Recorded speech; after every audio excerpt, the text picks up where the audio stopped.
Is your income and cash flow still not keeping up with inflation and increasing prices? Well, guess what, guys? You could be in more pain in the near future. More damage is probably on the way. Now, consider this a warning to tighten up when it comes to your spending and stock up on whatever you can stock up on right now. Especially if you're on a fixed income, you're receiving some type of disability or you're receiving some type of social security benefits. You want to make sure you're stocking up on having what you need just in case things take a really bad turn. And in my opinion, I think there's more damage coming down the road, guys, because I really believe that things are going to get super duper real for a lot of folks. Now, this is also a warning to investors to just understand that further stock market downturns are likely to come. And they're likely to come because the Federal Reserve is not letting up on their policy of increasing interest rates. So long story short, things have the possibility to get more and more ugly. So on this video, let me just break down to you what's happening, guys, so you get a feel for why I'm saying what I'm saying. Basically, the overall numbers for the American economy are not looking as good as expected. And so the Federal Reserve is going to have to inflict more and more damage on interest rates by raising interest rates more before it can even begin to dream about letting up on these interest rate hikes. Because a 2% inflation rate is a longer way away than most people anticipated. Even just a couple of weeks ago,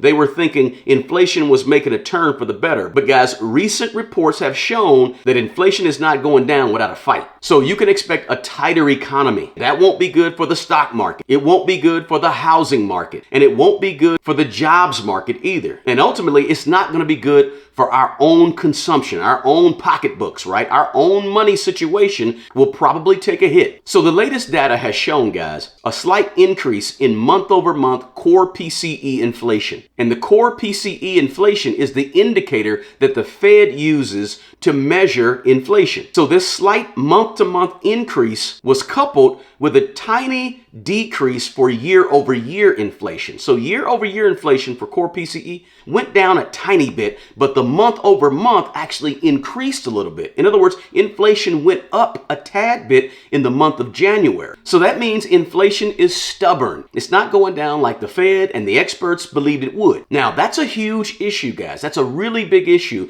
because it tells the Fed that more drastic measures need to be taken. And more drastic measures means more damage to us. Now, again, the Fed uses the core PCE. And the core PCE is a measure of inflation that takes out food and energy because they say food and energy are a little more volatile. But even after taking out food and energy from the core PCE inflation, the core PCE inflation is still a broader and more thorough dig into what the actual inflation rate is, as opposed to the CPI that we always see and we always hear reported on the news, right? The CPI inflation is more for us. But the core PCE inflation is what the Fed really looks at. So a slight month-to-month increase in that core PCE was troubling. And the stock market has felt the hit, guys. In the last few weeks, the stock market has really seen some down days and down weeks, right? Now, the Fed's goal is a 2% inflation rate, like I said before. But you may be asking yourself, why is 2% the target rate? Why does the Federal Reserve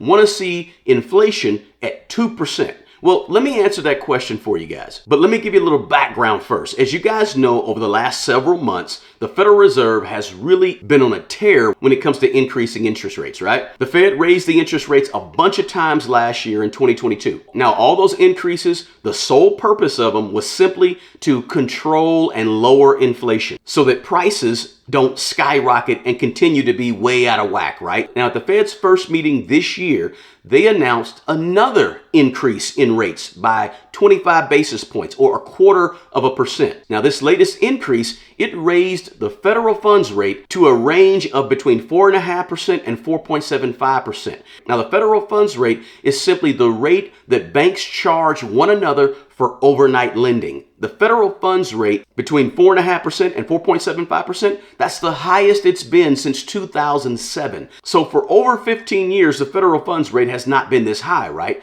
But there's talk that that federal funds rate may even go higher and higher as the Fed stays stuck on trying to get inflation down to 2%. So when the Fed raised the federal funds rate by a quarter percentage point a couple of weeks ago, that marked the 8th interest rate hike by the Federal Reserve since March of last year. So that's a very, very aggressive stance by the Federal Reserve to raise rates 8 times in less than a year. And again, remember, keep in mind when the Fed raises those rates, it usually has a negative effect on the stock market. And it's one of the reasons we've seen such a downturn in the stock market over the last year. And experts are saying, guys, that basically the Federal Reserve is stuck. They're stuck at raising interest rates, and they're stuck at doing it until something happens that makes that 2% inflation rate look a little more viable, look like it can actually happen. Because right now, it ain't looking like it's going to happen anytime soon. So again, the question is, why is the Fed trying to get down to a 2% inflation rate? Why is that the target? What's so special about a 2% inflation rate? Well, the reason is because the Fed has what they call a dual mandate, right? The Fed calls it a dual mandate. Now, the first part of that dual mandate is the Fed says that they want to maximize employment, which will ensure that people are working and people are able to afford the ability to keep the economy going and to consume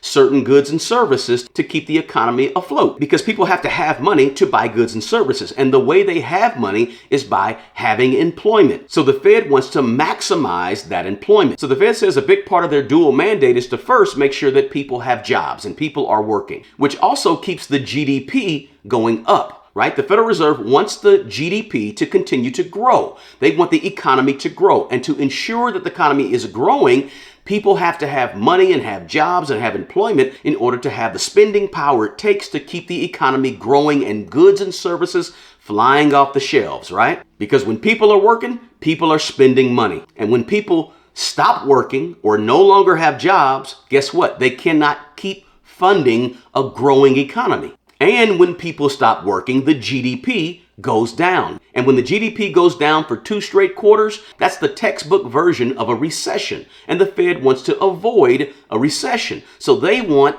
maximum employment. Now, let me say this, guys. Don't confuse maximum employment with the Fed wants everybody to work. Because remember what I said earlier, the Fed doesn't really want everybody to be working, because again, if everybody is working, everybody's going to be buying. And when everybody is buying, prices will skyrocket through the roof. So the Fed calls it maximum employment. Okay. Now, the second part of that dual mandate that the Fed wants is the Fed wants to see what they call price stability. That means prices that don't get out of hand and get too high. They want prices to be what they call stable. And stable prices, along with the maximum employment, is going to cause inflation to hopefully be at around that 2% mark, which basically means prices going up at only 2% annually every single year. That's what 2% inflation is. So the Federal Reserve says, hey, we're going to achieve this dual mandate by targeting inflation. So where did that 2% come from originally? Well, 2% inflation rate really came from Australia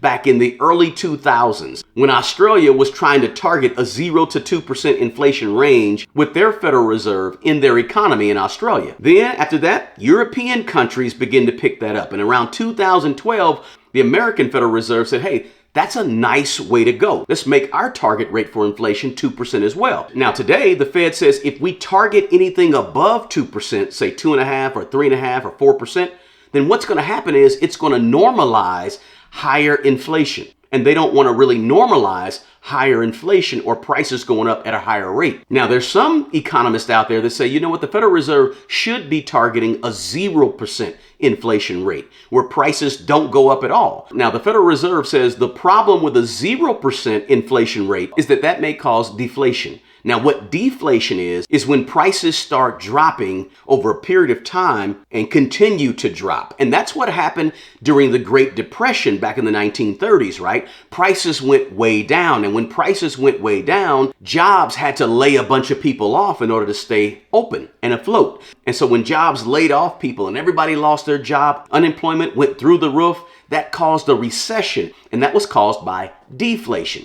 So the Federal Reserve is trying to operate in a balance, right? On one far end, there's inflation where prices are going up too fast. And on the other far end, there's deflation, where prices are going down too fast, right? And so when prices go down too fast, that's a depression. When prices go up too fast, that's inflation. So the Federal Reserve says we want to target a 2% inflation rate that sort of sits us in the middle, a good balancing act between deflation and inflation. So just think of deflation as the complete opposite when it comes to prices from inflation. Everybody knows inflation, prices are going way up, way fast. Deflation, prices are going way down, too fast. So the Fed has to play that balancing act between the two, and they say, you know what, a 2% inflation rate is a good place to be after studying all the models, right? That's what the Federal Reserve says. So I also need to mention this, guys, because this is super important as well. The latest jobs report from the Department of Labor shows that America added about 500,000 jobs last month. Now, that's a staggering amount of new jobs added into the economy, right? That type of job growth is huge in the type of economic climate that we're in right now. And that may have added to the slight increase that we saw in inflation on a month-over-month basis, because there were tons of more people that had buying power and that had the ability to consume and buy goods and services. People sort of went on a spending spree in January. And that addition of 500,000 jobs last month also probably helped the unemployment rate go down to 3.4%. which is the lowest unemployment rate in the last 53 years. So unemployment is at an all-time low right now, guys, despite all of the other things that I mentioned on this video, and despite inflation still being higher than what the Federal Reserve wants it to be. The more people work, the more stubborn inflation is going to be, because the higher prices will remain. Because now everybody's working. We only got a 3% unemployment rate. Everybody has spending power and can consume. And that means prices will remain high for a while. All of this stuff is tied together.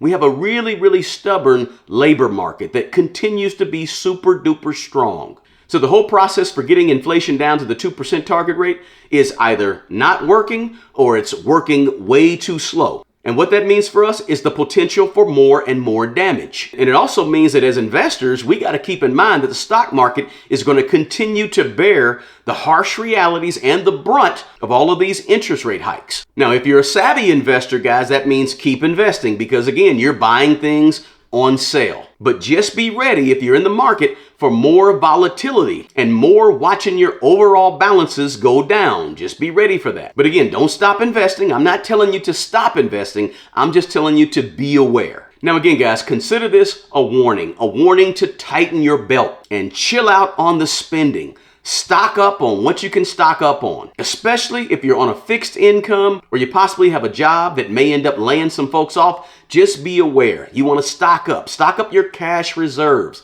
stock up the stuff that you have that's going to sustain you in terms of living, right? Food, canned goods, you name it. Make sure you have that stuff ready to go. Do me a favor, guys. Let's continue to have these discussions. Let me know in the comments below what you've been doing or plan to do to stay afloat in this economy. And what has been your strategies? Let me know your ideas in the comments below. And hey guys, I'm here. If there's anything you want to know about what's going on in the economy, financial freedom, creating multiple streams of income, real estate, investing, or any money management strategies, hit me up, guys. Drop those suggestions in the comments below for me. And if you got anything at all out of this quick video, do me a favor, smash the like button, guys, and subscribe if you're not a subscriber already. I got much more to share with you guys in the near future on this topic for sure. Hey, the best person to take care of the old you is the young you. Do me a favor, guys, take care of yourself and take care of other people. Until the next video, peace.